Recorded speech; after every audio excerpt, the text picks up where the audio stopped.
ngaha ntabwo nzahibagirwa, nahangaha ndahazi neza, hose ndahazi.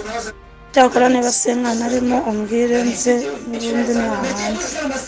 Uyu we ari kubyibuka neza nk'ibyabaye ejo mu gitondo amasaha abanziriza umugoroba yarari kumwe na Kazungu Denis mu cyumba rwose ari kumureba kuva ku musatsi kugira kurwara, azi neza yuko gahunda ari ukugirana ibihe byiza nta kintu gito kigomba kuri buze gukurikiraho. Nyuma akaza gutungurwa no kubona atangiye kwakwa ibindi bintu bitari byumvikanyweho cyangwa se bitari biri muri gahunda, ariko ngera agahindukiza amaso akarunguruka muri kino cyobo aho ari gukomeza kumva amakuru yuko hari harimo abandi bakobwa bagera kuri 12 ndetse n'umusore washyizwemo kugira ngo imyirondoro ye izifashishwe n'uyu Kazungu bari batanye. Iyi nzu ari kukubwira yuko hibuka neza, hazi neza, ariko areba akabona niho gusa yabivuga agatetemera cyane, ntiyiyumvishe uburyo nawe abari muri uriya mubare bari kubara 12 ndetse n'indi mibare myinshi cyane ishobora kuba itazwi ahangaha.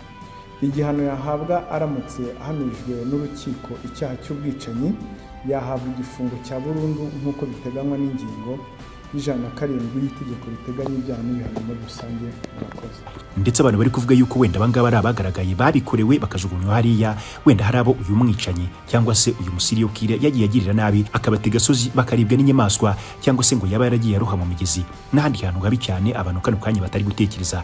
Kugeza n'amagingo ya ni byinshi biri kuvugwa ku mbuga nkoranyambaga. Icyakora abantu benshi bari kugenda baganira bari gusaba bati twazumvise inkuru ivuga yuko umupolisi yasohoye Kazungu aho yari afungiye mu gihe wenda bagiye kumwimura muri gereza cyangwa se kwerekana aho yari yarashyize ibikoresho yicishaga bano bantu, wenda akarwanya inzego z'umutekano bakamurasa. Abandi bati ariko ubundi koko nta kuntu igihano cy'urupfu cyazagaruka mu gitabo cy'amategeko hano mu Rwanda. Abandi bati none se nta kuntu bajye bica abantu bijijishije ku buryo rwose umuntu nk'uyu nguyu bamurasa tukazanabimenya yuko yarashwe n'umupolisi cyangwa se undi muntu uwo ari we wese ubifitiye ububasha cyangwa se ufite uburenganzira bwo gukoresha imbunda, ariko tukaziyumvira neza yuko Kazungu yarashwe ibintu byarangiye. Mbese mu biganiro by'abantu bari ku butaka bw'u Rwanda yewe n'abadiaspora bari hanze ntabwo baramenya Kazungu icyo ari cyo. Kumwita umuntu byo biragoye, biranahabanye, ndetse no kureba isura ye harabatangiye kuvuga yuko ngo ari amaboko maremare kuriya n'ubundi ngo ari ay'umwicanyi. Oya, ibi ngibi byaba bigiye kuba kujonjora, ubwo twahita dufata abandi bantu bifitiye indeshyo imeze kuriya nabo tugashaka kubakarasifayinga yuko abameze nka Kazungu bose baba bicanye.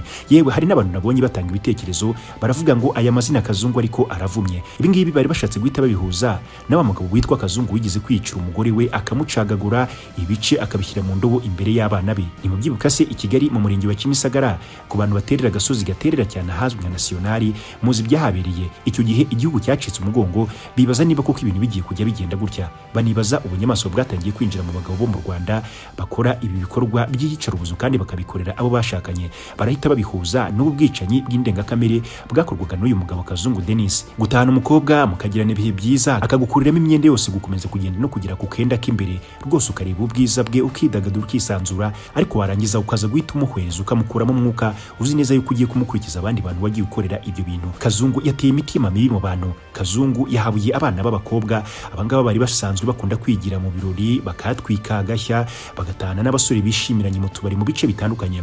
Iyo uhamagaye umukobwa kuri telefone ukamubwira yuko wenda yagusanga mu rugo, araburaga niyo mwaba muzanye akakubwira yuko bamaze kubavumbura atagomba kwinjira mu rugo rwawe. Rwose Kazungu yaciye igikuba ku butaka bw'u Rwanda, ariko kugeza n'amagingo aya ibintu biri gukomeza kugenda bivugwa nuko byamaze kugaragara yuko hari abakobwa benshi cyane bagiye bahura na Kazungu mu bihe bitandukanye, ariko benshi bakaba batinye kuba bajya hanze ngo batange amakuru cyangwa se batangaza uko byari bimeze mu majoro bari bari kumwe na Kazungu. Na cyane yuko benshi binjiraga hariya muri ruriya rugo ruri kuri y'izindi ngo byagaragaraga yuko wenda ngo babaga binjiyeyo kandi mu buryo bw'ubusambanyi. Kandi rwose uyu Kazungu ngo yari azi kwirobanurira abakobwa beza kuruta abandi ahantu hatandukanye yabaga yasohokeye. Ariko reka twibaze gato, who is this one? Ku mbuga nkoranyambaga kuri TikTok cyane niho abantu benshi cyane bari kugenda batanga ibitekerezo bitandukanye kuri Kazungu. Urwego rubifitiye ububasha bakoze iperereza ntabwo ririgera ritangaza ngo Kazungu ni mwene nde, afite umugore cyangwa se abana cyangwa se ibindi byangombwa bigaragaza yuko Kazungu yabazwe. Ariko kandi hari abakomeje kongera bahindukiza amaso bibaza ukuntu Kazungu wagiye afatwa mu bihe bitandukanye agafungwa n'inzego zibifitiye ububasha, ariko mu gihe gita kongera agahita ashyirwa hanze ya gereza. Bati byanga bikunda Kazungu ashobora kuba ari umuntu ukomeye cyangwa se ukomoka ahakomeye. Ibyo ni biri kugenda bivugwa. Hari n'abantu batangiye guhwisa yuko mu Kazungu ko yaba ari umwana wo muri retired soldier cyangwa se umuntu wigeze kuba umusirikare ku butaka bw'u Rwanda. Byose ni ibivugwa ariko bidafite gihamya umuntu yahagararaho ngo avuge ngo ni mwene runaka wa runaka mu buryo bumwe cyangwa se ubundi. Benshi bumvaga ibi ngibi bibazaga ngo ninde, ariko reka gato duse n'abasubiza amaso inyuma turebe iyi nzu yaramazemwo amezi 9. Nanone ibintu byibazwaga cyane uburyo nyiri inzu ariko umuntu akamubera mu nzu atamwishyura nta kintu n'iki na gito amukoraho, nazane n'inzego ngo zimusohore. Kera kabaye rero ngo iminsi y'igisambo ngo ni 40 kuwa 41 bikarangira, ariko iminsi y'umwicanyi yo sinzi uko twayibara, sinzi niba inabaho. Kazungu ubwo bari bagiye kumusura mu nzu ngo nta gahunda y'uko bari bagiye gukora iperereza cyangwa se gushaka amakuru y'abari abana b'abakobwa yicaga, ariko babizi neza ngo maraso ntugomba kuyacika uko byagenda kose. Reka duhindukire gato twumva ibyo nyiri inzu yitangarije, cyangwa se nyiri iriya nzu abantu bakomeje kwibaza impamvu yakomeje kumubera mu nzu atamusohora ntagire ikindi kintu na gito amukoreshaho. Byose tugiye kubyinjiramo, ariko mu gusoza ndaza kukumvisha neza uburyo ki hari abandi bakobwa benshi cyane ngo bashobora kuba barahuye na Kazungu mu bihe bitandukanye, ariko aka kanya bakaba bafite ubwoba bwo kuba hari ikintu gito batangaza ku bijyanye na Kazungu. Ariko hakaba n'abandi bakobwa bari kuvuga yuko ngo bisa nko kwiyahura n'ubundi ngo barucitse, ariko bakaba bari kugerageza gusaba amafaranga wenda ngo basobanure uko byabagendekeye. Barabizi neza yuko ibi ngibi bisa nk'igisebo kuva kuri alphabet ya ABCD gukomeza kugenda kuri R. Abakobwa 12 bose bahitanywe na Kazungu mu nzu y'uno mugabo tugiye kubabwira uko yisobanurira ibijyanye na Kazungu Denis.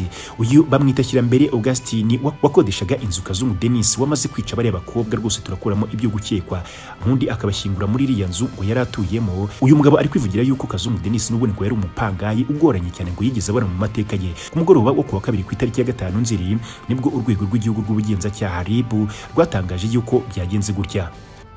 Tariki ya 5 Nzeri uyu mwaka w'2023 ku bufatanye n'inzego z'ibanze n'iz'umutekano, RIB yafunze Kazungu Denis ukekwaho kwica abantu hanyuma akabashyingura mu nzu yakodeshaga iherereye mu karere ka Kicukiro, umurenge wa Kanombe, akagari ka Busanza. Afungiye kuri sitasiyo ya RIB ya Kicukiro mu gihe iperereza rikomeje kugira ngo hamenyekane umubare n'umwirondoro wabo yaba yarishe ndetse na dosiye ikorwe ishyikirizwe ubushinjacyaha. RIB irashimira abaturarwanda ubufatanye bakomeje kugaragaza batanga amakuru kugira ngo abakekwaho ibyaha bashyikirizwe ubutabera n'abafite umugambi wo kubikora uburizwemo. Igihano yahabwa aramutse ahamijwe n'urukiko icyaha cy'ubwicanyi yahabwa igifungo cya burundu nk'uko biteganywa n'ingingo y'Ijana y'itegeko riteganya ibyaha n'ibihano muri rusange. Murakoze. Ariko kandi hasi umuvugizi wa RIB Dr Murangira Bitsieri yasobanuye yuko uyu mugabo yajyaga ajya mu tubari akumvisha abagore yasangaga gutahana iwe mu rugo, yabagezayo akabica. Nyuma yo kubica ngo yahitaga abajugunya mu mwobo yari yaracukuye mu gikoni cye, cyangwa se muri no nyubako rwose yari yimariyemo igihe kinini cyane yiberamo cyangwa se akodesha. Nyirinzu rero Kazungu yakodeshaga avuga yuko yari amaze igihe yaramwangiye kwinjira mu mutungo we ngo abe yahagenzura rebe uko ibintu bimeze. Ibi ngibi ngo bikaba byaratumye yisanga mu rungabangabo yari amazemo umwaka urenga rwose. Nyirinzu adafite uburenganzira bwo gusunutsayo ibirenge cyangwa se kurebesha y'amaso, wenda ngo abe yanivugururira n'inzu ze zongere zigire agasoko, dore yuko bigaragara yuko Kazungu yiberaga mu mwanda ahantu hasa nabi cyane. Igihuru cyari cyarazamutse ku buryo rwose abantu byagaragaraga yuko ngo uyu ngo ari umugambi yari yarateguye igihe kirekire. Ariko kandi ku rundi ruhande Kirambere avuga yuko Kazungu yimukiye muri iyi nzu muri 2022. Murabyibuka icyo gihe hari mu cyorezo cya COVID-19. Mu mezi 8 rero ya mbere ngo yamwishyuraga ku gihe rwose nta kibazo n'iki na gito, gusa nyuma atangira kugenda ahinduka aba umuntu mubi cyane, ngo nibwo yatangiye kugenda atinda kumwishyura yitwaje impamvu zitandukanye rwose. Ariko uyu mugabo nk'umubyeyi ngo yamutegaga amatwi akazumva. Uyu mugabo agira ati yarasigaranye akamenyero ko kugwa impamvu z'uko konti ye ya banki yafunzwe, fagitire zitishyuwe mu bucuruzi bwe bwite, kandi yuko azanyishyura namara kubona konti ye rwose ngo ibintu byagenze neza. Yakomeje agira ati igihe cyose nashakaga gusura iwanjye Kazungu yahoraga avuga oya nta mpamvu. Ibintu rero byansunikiye gusaba ubuyobozi bw'inzego z'ibanze kugira ngo ndebe niba bashobora gusura inzu yanjye bakareba uko bimeze. Kirambere kandi avuga yuko Kazungu yatawe muri yombi hamurimo ubukode bw'amezi agera kuri 7 yose. Yababababa abantu bakibyumva bati ibi ngibi ntago byumvikana, wagira ngo n'umusaza n'umufatanyacyaha na Kazungu. Ariko we ubwe akisobanura yuko igihe cyose yageragezaga kwinjira ibintu byakoranaga cyane akamusunikira inyuma akamubwira yuko nta mpamvu yo kwinjira muri iyi nyubako ye. Avuga kandi yuko yabanje gutekereza yuko yaba afite ikibazo cya mikoro, gusa amusabye kumuvira mu nzu nabwo uyu mugabo aratsemba arabyanga.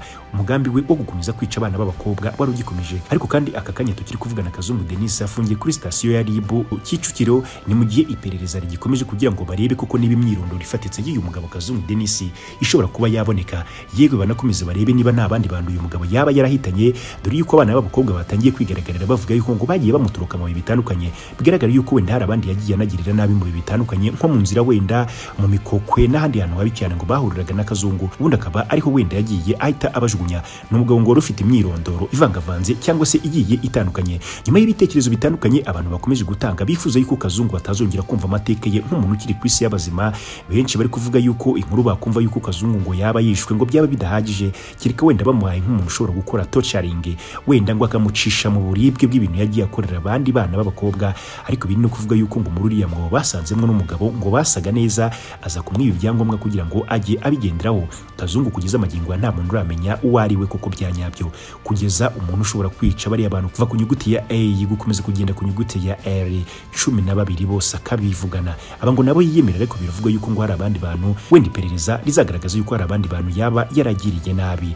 Mu gusoza ndakubwira yuko iki cyane kiramuka kimwamye kuko ubutabera bukabyemeza, igihano kiruta ibindi agomba guhabwa ni igifungo cya burundu, nubwo abantu batari kubyumva neza uburyo umuntu agomba kubikwa hamwe n'abandi. Gushimiye cyane gukomeza kubana natwe mu makuru yacu yose ndetse n'ibiganiro. Andi makuru nakagaruka, turabakunda.